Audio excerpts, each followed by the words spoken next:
Hello students, micro economics की class में आप सभी का स्वागत है। और हमारा चैप्टर जो चल रहा है वो है कॉन्सेप्ट ऑफ रेवेन्यू, यानी कि आगम की धारणाएं।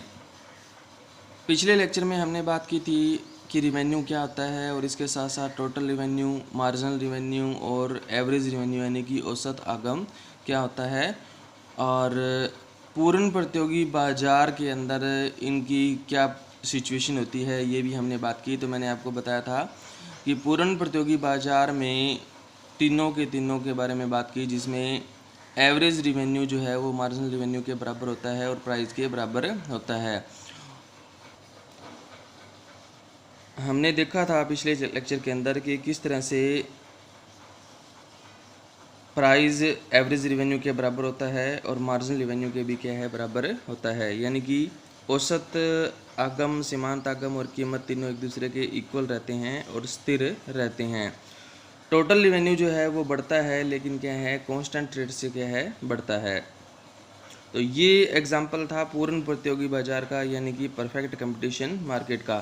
पूर्ण प्रतियोगी बाजार को याद रखने के लिए आपने एग्जाम्पल याद रखना है। जो मैंने एक एग्जाम्पल दिया था कि एक मार्केट है, वहाँ पर क्या है, मान लो 4-5 आलू के विक्रेता हैं, सेलर हैं, और उन सभी के पास जो क्वालिटी है वो एक जैसी क्वालिटी है। मतलब कि आप देखोगे कि जैसे बाज़ार में जाते हैं तो वहाँ पर आलू बेचने वाले जो रेडी वाले होते हैं, मान लो 5 रेडी वाले हैं, तो पाँचों के पास क्या है, एक जैसी क्वालिटी होती है।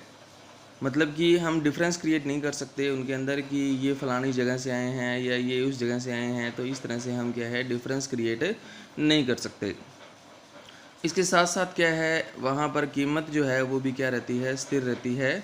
और ख़रीदने वाले जो क्रेता होते हैं, ग्राहक होते हैं, वो भी क्या है, बहुत सारे होते हैं। ये कुछ विशेषताएं हैं पूर्ण प्रतियोगी बाजार की। आज का जो हमारा टॉपिक है वो है कि क्या मार्जिनल रेवेन्यू ज़ीरो या नेगेटिव हो सकता है।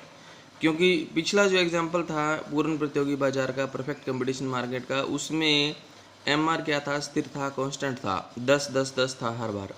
बट ये पूछ रहा है कि क्या ये नेगेटिव हो सकता है या ज़ीरो हो सकता है। तो बिल्कुल हो सकता है, ये ज़ीरो भी हो सकता है और नेगेटिव भी हो सकता है।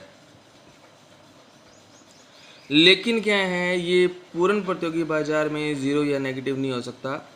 ये होगा एकाधिकार में और एकाधिकारी प्रतियोगिता बाजार के अंदर। अब ये दोनों कौन से बाजार होते हैं? एकाधिकारी वो बाजार होता है जहाँ पर किसी वस्तु का, किसी प्रोडक्ट का एक ही बेचने वाला हो, एक ही व्यक्ति जहाँ पर सेलर होता है, बेचने वाला होता है, उसको एकाधिकार बाजार कहते हैं, मोनोपोली कहते हैं। ऐसे बाज़ार में अगर हमने क्या है, ज़्यादा सेल करनी है तो हम क्या है, आसानी से कर सकते हैं। इसके अलावा अगर क्या है, सेलर ज़्यादा प्रॉफिट कमाना चाहता है, ज़्यादा अर्निंग करना चाहता है, तो वो कीमत भी क्या है, बढ़ा सकता है। और कीमत बढ़ाने पर क्या है, डिमांड में कोई ज़्यादा फ़र्क नहीं पड़ता। तो इस चीज़ का फ़ायदा जो है वो क्या है, सेलर यहाँ पर उठाता है। उसके बाद है एकाधिकारी प्रतियोगिता। एकाधिकारी जो प्रतियोगिता है वो मोनोपोली यानी कि एकाधिकार और पूर्ण प्रतियोगिता का मिला जुला रूप होता है। ये कुछ विशेषताएं इसकी होती हैं और कुछ विशेषताएं क्या है, पूर्ण प्रतियोगिता यानी कि परफेक्ट कंपटीशन की होती हैं। इसमें क्या है, लार्ज नंबर ऑफ सेलर। जैसे मोनोपोली एकाधिकार में एक ही व्यक्ति होता है बेचने वाला, लेकिन एकाधिकारी प्रतियोगिता के अंदर मोनोपोलिस्टिक कंपटीशन इसको कहते हैं इंग्लिश में। मोनोपोलिस्टिक कंपटीशन के अंदर क्या है, बेचने वाले भी बहुत सारे होते हैं और ख़रीदने वाले भी क्या है, बहुत सारे होते हैं। तो फ़र्क किस चीज़ का होता है? परफेक्ट कंपटीशन में मैंने आपको एग्जांपल दिया था आलू का, जिसमें मैंने आपको बताया कि सभी विक्रेताओं के पास जो वस्तु है वो एक जैसी है। लेकिन एकाधिकारी प्रतियोगिता यानी कि मोनोपोलिस्टिक कंपटीशन के अंदर प्रोडक्ट जो है वो एक जैसा नहीं होता। एग्जांपल के तौर पे बाज़ार में बिकने वाली कोल्ड ड्रिंक या बाज़ार में बिकने वाली बाथ सोप, नहाने का साबुन, हालांकि उनका यूज़ एक जैसा ही है, सभी नहाने के साबुन को नहाने के लिए यूज़ किया जाता है, लेकिन उनके अंदर फ़र्क है। उनके कलर में, उनके अंदर जो फ्रेगनेंस, उनके अंदर जो खुशबू आती है उसमें फ़र्क है, उनकी शेप में फ़र्क है, प्राइस में फ़र्क है, ऊपर जो कवर लगा रखा है, लेबल लगा रखा है, उसमें फ़र्क है, डिज़ाइन में फ़र्क है। ये चीज़ों का फ़र्क होता है। कोल्ड ड्रिंक के कलर में फ़र्क है, टेस्ट में फ़र्क है, बोतल की शेप में फ़र्क है, थोड़ा बहुत कीमत में भी फ़र्क हो सकता है। तो ऐसे डिफरेंस जो है वो होते हैं प्रोडक्ट में। लेकिन पूर्ण प्रतियोगिता में ऐसा नहीं होता, वहाँ पे आलू बिक रहे हैं तो सारे आलू एक जैसे ही होते हैं। हम ये नहीं कह सकते कि मान लो ये उस जगह से आया या वो उस जगह से आया, अलग अलग उनमें डिफरेंस क्रिएट नहीं किया जा सकता। और मोनोपोली यानी कि एक अधिकार वो होता है जिसमें एक ही व्यक्ति होता है। तो अब हमारा पॉइंट है कि क्या एम आर जो है वो ज़ीरो या नेगेटिव हो सकता है? बिल्कुल क्या है, ये ज़ीरो और नेगेटिव हो सकता है। यहाँ पर जैसे जैसे देखो यहाँ पर क्या किया गया है, यहाँ पर कीमत को क्या किया गया है, कम किया गया है। कीमत और ए आर जो है, प्राइस और ए आर, तो यहाँ पर भी क्या होते हैं, बराबर होते हैं। 100 रुपये कीमत पर कितनी वस्तु बिक रही है? एक। अगर हम वस्तु की बिक्री को बढ़ाना चाहते हैं, सेल बढ़ाना चाहते हैं, तो हमें कीमत को क्या करना पड़ेगा, कम करना पड़ेगा। जैसे जैसे हम कीमत को कम करेंगे वैसे वैसे क्या है, सेल बढ़ती जाएगी। 100 रुपये जब कीमत थी यानी कि औसत आगम था। अब यहाँ पर खास बात क्या है, खास बात ये है कि इसमें ए आर बराबर होता है प्राइस की। कैसे? क्योंकि ए आर का जो फॉर्मूला होता है वो क्या होता है, total revenue divided by quantity. तो यहाँ पर देखिए आप, टोटल रिवेन्यू कितना है 100, क्वांटिटी कितनी है 1। 100 डिवाइडेड बाय 1 करेंगे तो कितना आएगा, 100 आएगा। 160 डिवाइडेड बाय 2 करेंगे कितना आएगा, 80 आएगा। तो इसलिए एवरेज रिवेन्यू प्राइस के क्या होता है, इक्वल होता है। इन दोनों को मल्टीप्लाई करने पर ही कीमत आती है, ठीक है। सॉरी, इन दोनों को क्या है, अगर हम क्या है टोटल रिवेन्यू को क्वांटिटी से डिवाइड करेंगे तो ही कीमत आएगी, और तो ही क्या आएगा, एवरेज रिवेन्यू आएगा। तो यहाँ पर जैसे जैसे कीमत को हम कम करते जा रहे हैं वैसे वैसे क्या है, बिक्री जो है, सेल है, वो बढ़ती जा रही है। और टोटल रिवेन्यू जो है वो कितना आ रहा है, देखो यहाँ पर 100 है, यहाँ पर 160 है, वहाँ इन दोनों को मल्टीप्लाई करके क्या है, ये हमारा क्या आ रहा है, टोटल रिवेन्यू आ रहा है। तो शुरू में देखिए टोटल रिवेन्यू क्या है, 100 है। फिर उसके बाद हमने सेल को बढ़ाने के लिए हमने कीमत कम कर दी, कीमत कम की, तो यहाँ पर टोटल रिवेन्यू बढ़ करके कितना हो गया, 160 हो गया। उसके बाद हमने और सेल को बढ़ाने के लिए हमने कीमत और कम कर दी, इस बार भी कितना हुआ, 160 हुआ।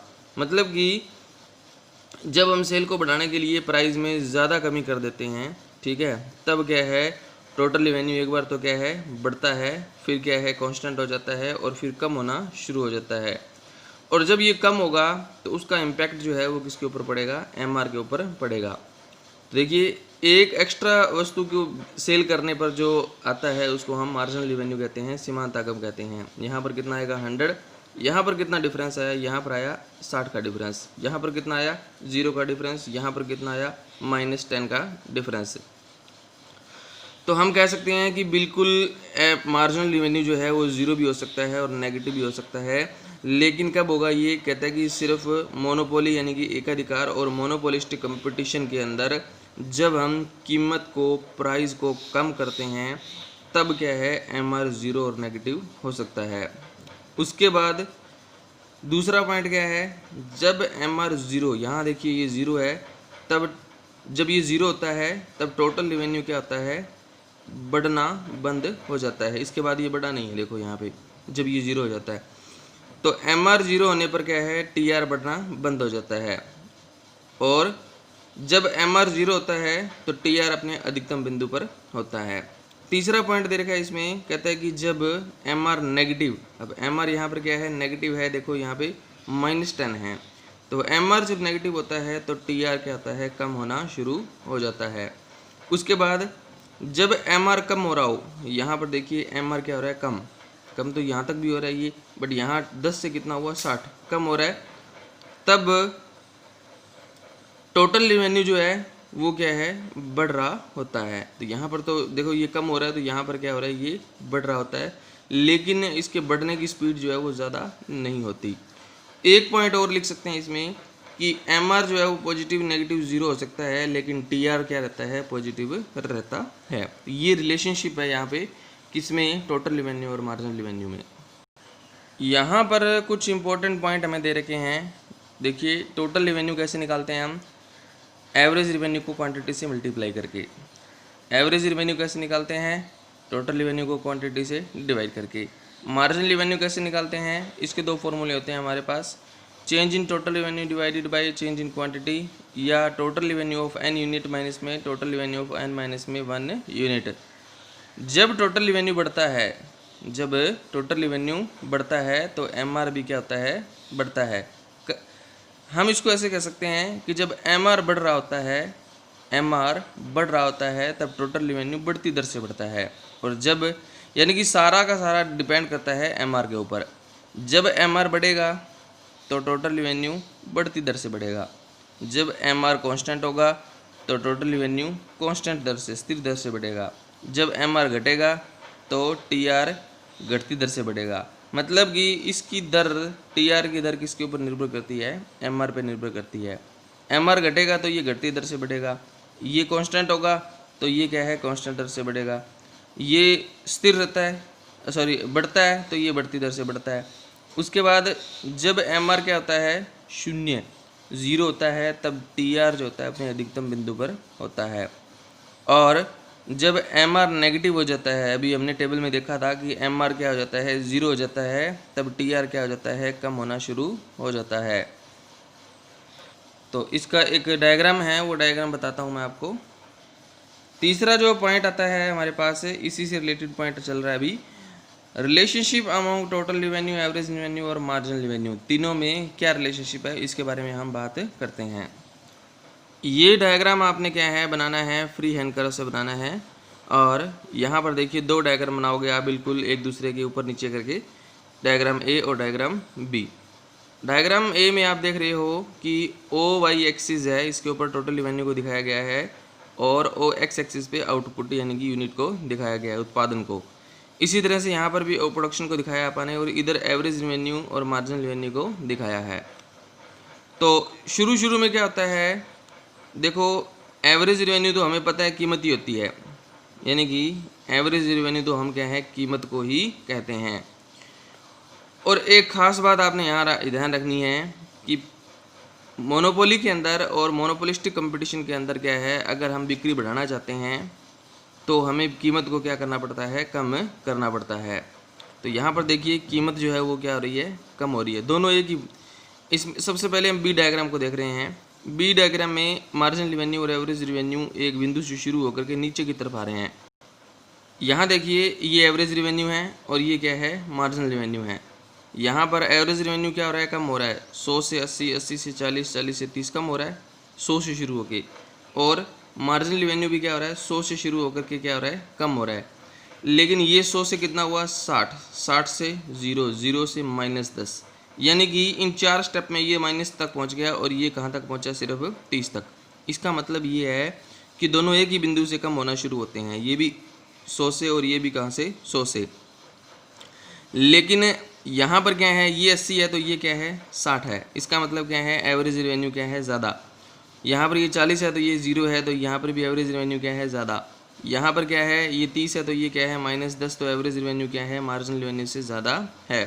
तो हम ये कहेंगे कि जब दोनों क्या है, कम होते हैं, तो एवरेज रेवेन्यू जो है वो मार्जिनल रेवेन्यू से क्या होता है, ज़्यादा होता है। जैसा कि हमें इस डायग्राम में बताया गया है कि दोनों एक ही बिंदु से शुरू होकर के क्या है, गिर रहे हैं, देखिए यहाँ पे। लेकिन क्या है, ये यहाँ पर 0 हालांकि दिखा रखे हैं, बट इसको हम 0 ना दिखाएं तो चल सकता है हमारा, यहाँ तक आप इसको बना सकते हो। तो दोनों क्या हो रहे हैं, कम हो रहे हैं। लेकिन ये एवरेज रेवेन्यू क्या है, इस मार्जिनल रेवेन्यू के ऊपर है। ये मार्जिनल रेवेन्यू वाला कर्व नीचे है, एवरेज रेवेन्यू वाला क्या है, ऊपर है। ऊपर है तो इसका मतलब क्या है कि ये ज़्यादा है और ये क्या है, कम है। ये पॉजिटिव है, यहाँ पे नेगेटिव, यहाँ नेगेटिव दिखा रखा है, और यहाँ पर क्या है, ये 0 है, और ये क्या है, पॉजिटिव है हर जगह पे। अब हम बात करते हैं यहाँ पे, देखिए टोटल रेवेन्यू के बारे में। तो देखो मार्जिनल रेवेन्यू क्या हो रहा है, गिर रहा है। तो जब मार्जिनल रेवेन्यू गिरता है तो टोटल रेवेन्यू क्या होता है, यहाँ तक पहुँचना है, सिर्फ एम बिंदु तक देखना है अपने। एम बिंदु तक मार्जिनल रेवेन्यू क्या हो रहा है, कम। तो टोटल रेवेन्यू बढ़ेगा किस दर से, घटती दर से। क्यों, क्योंकि मार्जिनल रेवेन्यू क्या हो रहा है, घट रहा है। टोटल रेवेन्यू की दर मार्जिनल रेवेन्यू के ऊपर डिपेंड करती है। अगर मार्जिनल रेवेन्यू घट रहा हो तो टोटल रेवेन्यू घटती दर से बढ़ता है। यहाँ पर हमने पढ़ा था कि एमआर बढ़ता है तो टीआर बढ़ती दर से बढ़ता है, स्थिर रहता है तो स्थिर दर से बढ़ता है, घटता है तो घटती दर से बढ़ता है। ये वाला पॉइंट है हमारा। एमआर क्या हो रहा है, घट रहा है। एम आर घट रहा है तो टी आर क्या है, बी बिंदु तक क्या है, घटती दर से बढ़ रहा है। इसकी शेप जो है वो क्या है, घटती दर से बढ़ने की है। और जब एम आर क्या हो, 0 हो, तब उसके बिल्कुल सामने ऊपर क्या है, टी आर अपने अधिकतम बिंदु पर होगा, यहाँ पर टी आर मैक्सिमम होगा। उसके बाद एम आर जब नेगेटिव हो गया तो टी आर क्या है, गिरना शुरू हो जाता है। तो यहाँ पर ये रिलेशनशिप हो गया, दो रिलेशनशिप बनेंगे इसमें। पहला रिलेशनशिप बनेगा एम आर और टी आर में, दूसरा रिलेशनशिप बनेगा ए आर और एम आर में, इन दोनों में। एक तो बनेगा, दो रिलेशनशिप बनते हैं हमारे इसमें, एक तो बनता है टोटल रिवेन्यू में और मार्जिनल रिवेन्यू में, दूसरा बनेगा मार्जिनल रिवेन्यू और एवरेज रिवेन्यू में। तो पहले इसको हम देख लेते हैं, इन दोनों में क्या रिलेशनशिप होता है टोटल में, और ये हम पहले भी कर चुके हैं अभी। टोटल में और एम आर में क्या रिलेशनशिप होता है, पहला रिलेशनशिप कि जब एम आर घटता है तो टी आर घटती दर से बढ़ता है। दूसरा पॉइंट, जब एम आर 0 होता है तो टी आर अपने अधिकतम बिंदु पर होता है। तीसरा पॉइंट, जब एम आर नेगेटिव होता है तो टी आर कम होना शुरू हो जाता है। 3 हो गई। चौथा रिलेशनशिप क्या है, एम आर पॉजिटिव नेगेटिव 0 तीनों हो सकता है, लेकिन क्या है, टी आर जो है वो क्या रहता है, पॉजिटिव रहता है। 4 रिलेशनशिप हैं। दूसरा रिलेशनशिप हम करते हैं एम आर और ए आर में। इसका पहला पॉइंट क्या बनता है कि ए आर और एम आर एक ही बिंदु से शुरू होते हैं, और जब दोनों गिरते हैं तो क्या है, ए आर ज़्यादा होता है और एम आर क्या होता है, कम होता है। दूसरा रिलेशनशिप क्या है कि दोनों की कैलकुलेशन हम टी आर की सहायता से कर सकते हैं। एम आर और ए आर दोनों को टी आर की हेल्प से कैलकुलेट किया जा सकता है। तीसरा रिलेशनशिप क्या है, एम आर क्या है, 0 और नेगेटिव पॉजिटिव हो सकता है, लेकिन ए आर क्या रहता है, पॉजिटिव रहता है। तो ये 3 रिलेशनशिप इन दोनों में रहेगी। तो इस तरह से आपने क्या है, ये डायग्राम करना है।